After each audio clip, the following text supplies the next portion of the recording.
Good morning students.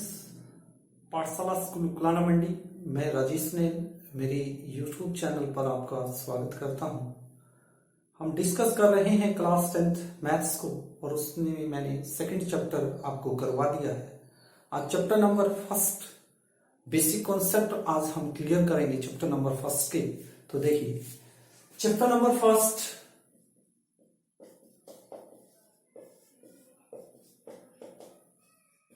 Real number.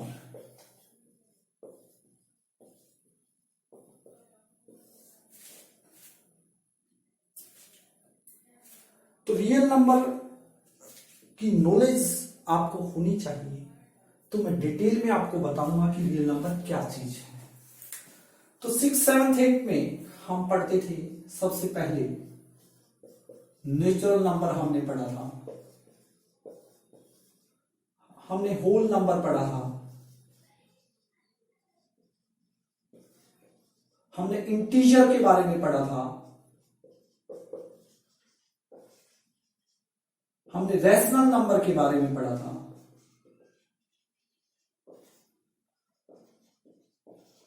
हमने irrational number के बारे में पढ़ा था।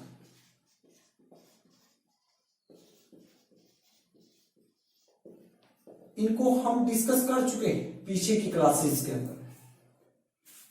यदि मैं बात करूं रियल नंबर की, तो मैं बोल सकता हूं कि जो रियल नंबर होते हैं वो रैशनल और इरेशनल दोनों को यदि मिक्स कर दिया जाए एक थैली के अंदर, तो वो क्या बन जाएंगे, आपके रियल नंबर बन जाएंगे। अब रियल रैशनल नंबर में क्या है, नेचुरल नंबर भी होगा, होल नंबर भी आएगा, इंटीजर्स भी आएंगे। तो यानी कि ये सारी चीजें रियल नंबर हैं। इन सभी चीजों को यदि हम एक थैले में सिर्फ इन चीजों को निकाल दें, दुनिया में जो भी नंबर हैं वो सारे के सारे रियल नंबर है, सिर्फ किसको छोड़ के, जो स्क्वायर रूट के अंदर माइनस के अंदर है कोई भी नंबर है। यदि वो स्क्वायर रूट के अंदर है एनी नंबर, यदि वो माइनस का है, तो इस टाइप के नंबरों को छोड़कर सारे के सारे क्या है, आपके रियल नंबर हैं। तो एक बार जल्दी से हम इनका क्विक रिवीजन करेंगे। तो इसमें क्या कह रहा हूं, नेचुरल नंबर क्या होते हैं, सिंपल वे में counting number are called natural number, जिनका प्रयोग हम दैनिक जीवन में वस्तुओं को गिनने के लिए करते हैं, वो नंबर क्या कहलाते हैं, नेचुरल नंबर कहलाते हैं। जैसे कि क्लास के अंदर एक अध्यापक बच्चों की काउंटिंग शुरू करता है, तो वो किससे शुरू करता है, 1 से करता है, 1 2 3, या ऐसे करता है 0, पहले 0 फिर 1 2 3, ऐसे तो नहीं करता है, 1 से करता है। तो काउंटिंग नंबर जो है, यानी कि जो नेचुरल नंबर है, वो 1 से स्टार्ट होते हैं और इन्फिनिटी तक जाते हैं आपके, इस टाइप के नंबर। और इनका सिंबल जो है वो क्या है, एन। उसके बाद है होल नंबर। अब होल नंबर क्या होता है, यदि नेचुरल नंबर का जो कलेक्शन है, जो समूह है, इनमें हम इंक्लूड कर दें, क्या इंक्लूड कर दें, 0 को इंक्लूड कर दें। नेचुरल नंबर के कलेक्शन में यदि हम 0 को इंक्लूड कर लें, शामिल कर लें, तो वो जो नंबर होंगे वो क्या हो जाएंगे, आपके होल नंबर का काम करेंगे, इस टाइप से। उसके बाद है इंटीजर। इंटीजर क्या होते हैं, जो नेचुरल नंबर है हमारे 1 2 3 4 ये वाले, यदि हम इनके इनवर्स को ले लें और साथ में 0 को ऐड कर लें, 0 को इंक्लूड कर लें, तो जो आपकी लाइन पर नंबर आएंगे वो क्या आएंगे, इंटीजर आएंगे। क्या बोला मैंने, जैसे कि 0 1 2 3 ये वाले नंबर हैं, और इनके साथ इनके इनवर्स भी ले लें, इनके इनवर्स क्या होंगे, -1 -2 -3। तो इस टाइप के जो नंबर हैं, ये नंबर क्या कहलाएंगे, ये इंटीजर कहलाएंगे। इंटीजर की यानी कि आपको क्या पता लगे, यहां से 2 टाइप्स निकली, एक पॉजिटिव इंटीजर निकला और एक नेगेटिव इंटीजर निकला, लेकिन 0 के साथ कोई साइन नहीं है। तो 0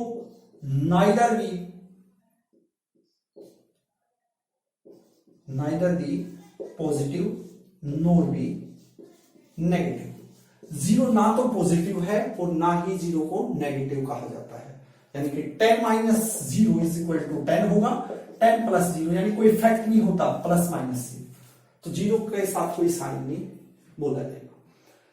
तो ये इंटीजर होती है, एक नंबर लाइन के ऊपर सभी आपको शो हो रहे हैं उस टाइप के नंबर जो इंटीजर आप उनको बोल सकते हैं। उसके बाद बात करें रैशनल नंबर की। अब रैशनल नंबर क्या होता है, इसको हम आई से डिनोट करते हैं, रैशनल नंबर को डिनोट करते हैं क्यू से। तो the number which can be expressed in the form of P by Q, where P and Q are integers and condition है Q not equal to 0, Q 0 नहीं होना चाहिए। रैशनल नंबर वो नंबर हैं जो P by Q की form में होते हैं, यानी कि फ्रैक्शन में आपको मिलेंगे। फ्रैक्शन में कैसे, इस टाइप से 1/2, 3/2, इस टाइप के जो नंबर आप लिखोगे फ्रैक्शन में, न्यूमरेटर बाई डिनोमिनेटर की फॉर्म में जो होंगे वो क्या होंगे, रैशनल नंबर होंगे। लेकिन कंडीशन है डिनोमिनेटर यानी कि क्यू क्या है, वो 0 के इक्वल नहीं लिखना है आपने। यदि ऐसे कर लिया 1/0 तो वो क्या हो गया, इंफिनिटी का रूप हो गया, वो रैशनल नंबर नहीं होगा आपका। तो ध्यान रहे आपका, ये था आपका रैशनल नंबर। उसके बाद इरेशनल नंबर। अब इरेशनल नंबर कैसे होते हैं, इरेशनल नंबर वो नंबर है जो P by Q की फॉर्म में आप राइट नहीं कर सकते। The number which can not be expressed in the form of P by Q called irrational number. अब इसमें कौन से आएंगे, इसमें नंबर आएंगे इस तरह के जो स्क्वायर रूट में होंगे, जिनका कंप्लीट स्क्वायर रूट नहीं निकलता है। अब कई बच्चे जैसे इसमें 4 को भी काउंट कर लेते, नहीं इसका तो कंप्लीट स्क्वायर निकल रहा है, क्या निकला है 4 का, क्या लिख सकते हैं 2 × 2, इट मींस क्या हुआ 2 होल स्क्वायर हुआ, स्क्वायर से स्क्वायर रूट तो 2 बचा, 2 के डिवाइड में कुछ नहीं है तो 1 लगा सकते हैं। तो P by Q की फॉर्म में हुआ या नहीं हुआ, और Q not equal to 0, Q equal नहीं है 0 के, तो ये तो एक रैशनल नंबर होगा। लेकिन जिनका आप कंप्लीट स्क्वायर रूट नहीं निकाल सकते इस टाइप के, ये वाले नंबर क्या होंगे, इरेशनल नंबर होंगे। क्लियर। उसके बाद बात करें दो चीजों की, एक तो मैं लिख रहा हूं यहां पर पाई और एक लिख रहा हूं 22/7। तो आपने ये बताना है ये रैशनल है या इरेशनल, या ये इरेशनल है रैशनल है क्या। तो पाई को बोला गया है, यदि पाई की वैल्यू दी गई है तो वो तो होगी रैशनल नंबर, क्या होगी रैशनल। लेकिन पाई ऐसे लिखा हुआ है वो क्या होगी, इरेशनल नंबर। पाई को क्या बोला गया है, इरेशनल नंबर की कैटेगरी में रखा गया है। तो आपको ये चीजें समझ में आ गई होंगी। 3 चीजें और मैं आपको क्लियर करवाऊंगा जो चैप्टर 1.4 एक्सरसाइज में आपको आएंगी। वहां पर टर्मिनेटिंग डेसिमल एक्सपेंशन के बारे में, नॉन टर्मिनेटिंग रिपीटिंग या रिकरिंग हम उसको बोल सकते हैं उसके बारे में, और नॉन टर्मिनेटिंग नॉन रिकरिंग के बारे में मैं आपको बताऊंगा। ये 3 चीजें और आपको करनी है। तो पहली जो है आपकी वो है टर्मिनेटिंग डेसिमल एक्सपेंशन।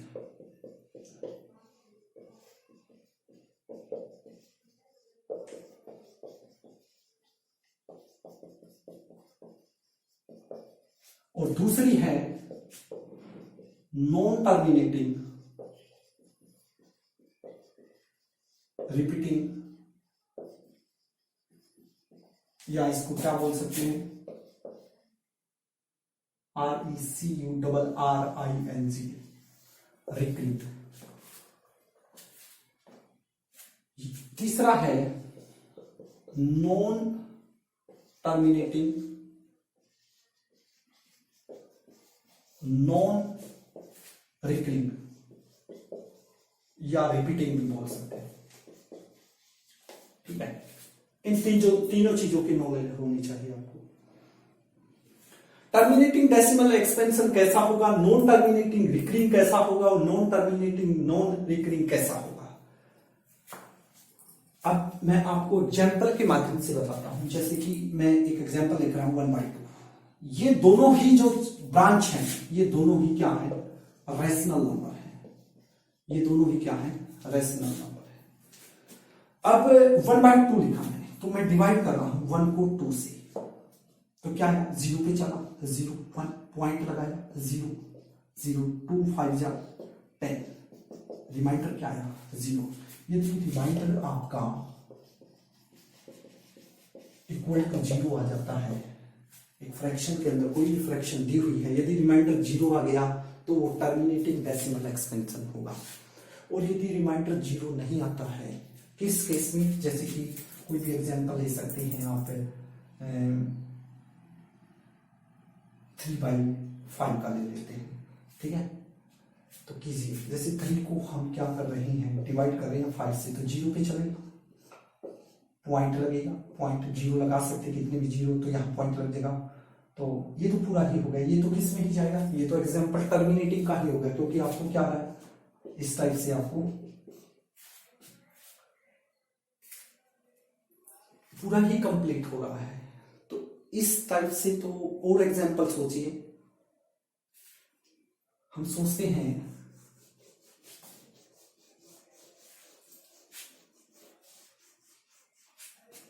2/3 को ले लेते हैं, 2/3 देखिए, 2 को डिवाइड करेंगे 3 से तो 0 पे चलेगा, पॉइंट 2 रिमाइंडर 0, देखिए 0 नीचे पॉइंट लगेगा, 3 6 या 18, कितना आ गया रिमाइंडर 2, फिर आगे करते जाएंगे ऐसे 6 6 18 2। तो आपको क्या नजर आया, आपको देखिए यहीं तक क्वेश्चन, यहीं पर समझ जाना चाहिए आपको, सिर्फ यहीं तक, आगे करने की जरूरत ही नहीं है। रिमाइंडर कितना है 2, और स्टार्टिंग में भी कितना है 2 ही है, यानी कि ये ही नंबर क्या होगा, रिपीट होगा, इसलिए इसका नाम रखा नॉन टर्मिनेटिंग रिपीटिंग या रिकरिंग। तो जिसमें क्या होगा, आपको रिपीट मिलेंगे, जैसे यहां पर 0.666 आएगा, यानी कि इसके ऊपर क्या लगा सकते हैं हम, बार लगा सकते हैं। 9th क्लास में हमने ये तीनों चीजें की हुई हैं। तो इस टाइप के नंबर रिपीट हो जब, तो ये क्या होंगे, नॉन टर्मिनेटिंग रिकरिंग, यानी कि आप इसका एग्जांपल जैसे मैंने समझाया अभी आपको 2/3 का एग्जांपल डाल सकते हैं। और नॉन टर्मिनेटिंग नॉन रिकरिंग ये किस टाइप के होंगे, ये होंगे जिनका कंप्लीट स्क्वायर रूट नहीं निकलता, इस टाइप के √2 √3 इस टाइप से, पाई ये वाले, या इस टाइप वाले 1.02 002, यानी कि भाग करते जाओ आप, वो डिवाइड, यानी कि ना तो वो रिपीट होते हैं ना ही उनका रिमाइंडर 0 आता है कभी, तो वो उस कैटेगरी वाले, वो नॉन टर्मिनेटिंग नॉन रिकरिंग में आएंगे। क्लियर। तो ये था आपका नॉन टर्मिनेटिंग रिकरिंग और टर्मिनेटिंग के बारे में। अब करते हैं यूक्लिड डिवीजन लेमा को डिस्कस करते हैं।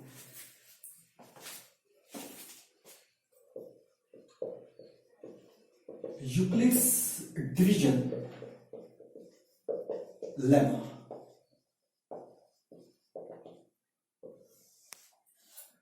मैथमेटिशियन यूक्लिड डिवीजन मेथड से एक थ्योरम को सिद्ध किया और उसको एज इट इज लिखा कि ये सार्वभौमिक सत्य है, ये बात जो उसने बोली है वो गिवन है, ऐसे ही करना है। उसने क्या कहा, एक एग्जाम्पल से मैं आपको समझाने की कोशिश करूंगा। वो कहता है कि हम डिवाइड करते हैं किसी भी नंबर को, मान लो 10 को हम 3 से डिवाइड कर रहे हैं, तो 3 3 या क्या होगा 9, रिमाइंडर कितना बचा 1। तो यहां पर सबसे पहले क्या हम करते थे छोटी क्लासेस में, 10 इक्वल टू किसके आएगा 3 × 3 प्लस रिमाइंडर, यानी कि ये चीजें पता होनी चाहिए। सेकंड चैप्टर में हमने डिस्कस किया था। ये क्या है, क्वेश्चन है आपका, ये क्या है आपका, ये डिवीजन है,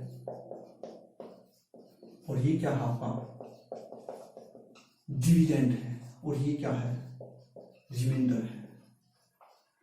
तो ये इसको सेटिस्फाई करेगा या नहीं करेगा, 3 3 या 9 + 1 10, 10 इक्वल टू 10, तो ये सेटिस्फाई कर रहा है। तो उसने क्या कहा, उसने कहा कि 2 पॉजिटिव नंबर, मान लो ए और बी, कहा उसने कि 2 पॉजिटिव नंबर हैं और ए जो है वो ग्रेटर है बी से, ए ग्रेटर है बी से। तो उसने इस टाइप से इसको सोल्व करके ये मेथड निकाला कि ए को जब हम बी से डिवाइड करते हैं तो हम, बी की टेबल तो नहीं है, उसने सिद्ध किया है ये तो हमारा कोई भी क्वेश्चन आएगा यहां पर और कोई भी क्या आएगा, रिमाइंडर आएगा। तो उसने यही बात सेटिस्फाई की है कि जो ए होगा वो इक्वल होगा B multiply Q plus R के। A is equal to B Q plus R, A is equal to B Q plus R, यानी कि इन दोनों की मल्टीप्लाई प्लस रिमाइंडर ए को सेटिस्फाई करेगा, यानी ए के इक्वल आएगी ये वैल्यू। यहां पर उसने एक चीज और बताई है, जो ये बी है ना, क्या ये बी सॉरी ये आर इस बी से ग्रेटर होगा कभी? देखिए इस एग्जांपल से देखिए, यहां पर 1 है, क्या इस यहां छोटा रहेगा यहां बड़ा आएगा? कभी नहीं हो सकता, रिमाइंडर छोटा रहेगा और आपका डिवीजन हमेशा बड़ा रहेगा, नहीं तो क्वेश्चन गलत है। तो यहां पर उसने लिखा कि जो r है वो ग्रेटर होगा किससे, 0 से, और 0 के क्या हो सकता है, इक्वल भी। ग्रेटर और इक्वल का साइन है, बट लेस देन b, लेकिन वो b से क्या होगा, स्मॉल होगा, b ग्रेटर होगा। इसका मतलब है कि रिमाइंडर 0 भी आ सकता है 0 के इक्वल आ सकता है, और रिमाइंडर क्या होगा, लेस होगा किससे, जो ये रिमाइंडर है ये लेस होगा किससे, b से लेस होगा। उसके 0 के क्या हो सकता है, इक्वल भी हो सकता है, बट लेस देन b से कम रहेगा, 0 के इक्वल भी हो सकता है, 0 से बड़ा भी हो सकता है, लेकिन वो b से बड़ा नहीं होगा। तो यही चीज उसने क्लियर की है। तो a is equal to B Q plus R क्या है, दो इंटीजर को सेटिस्फाई करने की एक उसने थ्योरम के टाइप में इसको सिद्ध किया है। अब यूक्लिड डिवीजन लेमा, अब मैं बात करूं Euclid division algorithm. Euclid division algorithm ये क्या है, वो कहता है कि कोई भी दो नंबर, दो पॉजिटिव इंटीजर, यदि हम उनका एचसीएफ फाइंड आउट करें तो जो वो स्टेप होंगे, स्टेप किसके, यूक्लिड डिवीजन लेमा के अकॉर्डिंग ही होंगे वो स्टेप। लेकिन जो स्टेप हम बनाएंगे और कब तक बनाएंगे, जब तक आपका रिमाइंडर क्या नहीं आ जाता है, 0 नहीं आ जाता है। इसमें तो एक ही स्टेप था हमारा, लेकिन इसमें क्या होगा, एचसीएफ फाइंड आउट करना। एल्गोरिथम, यूक्लिड डिवीजन एल्गोरिथम से स्टेप टू स्टेप क्वेश्चन को करेंगे, उसमें रिमाइंडर तब तक 0 नहीं आता तब तक हम सोल्व करेंगे, लेकिन यूक्लिड डिवीजन लेमा के अकॉर्डिंग ही हमने उसको करना है इस टाइप से। a is equal to B Q plus R, ऐसे स्टेप बनते जाएंगे, स्टेप करते रहेंगे। कल हम डिस्कस करेंगे, तब हम जैसे पहला क्वेश्चन है उसके अकॉर्डिंग हम आपको बताएंगे भी कैसे स्टेप होते हैं। तो यही था हमारा फर्स्ट चैप्टर रियल नंबर का इंट्रोडक्शन। आशा करता हूं कि आपको समझ आ गया है। यदि कहीं से भी आपको समझ नहीं आया तो मुझे मैसेज जरूर करें। यदि आपको अच्छा लगा है टॉपिक तो लाइक और सब्सक्राइब जरूर करें। Thank you very much.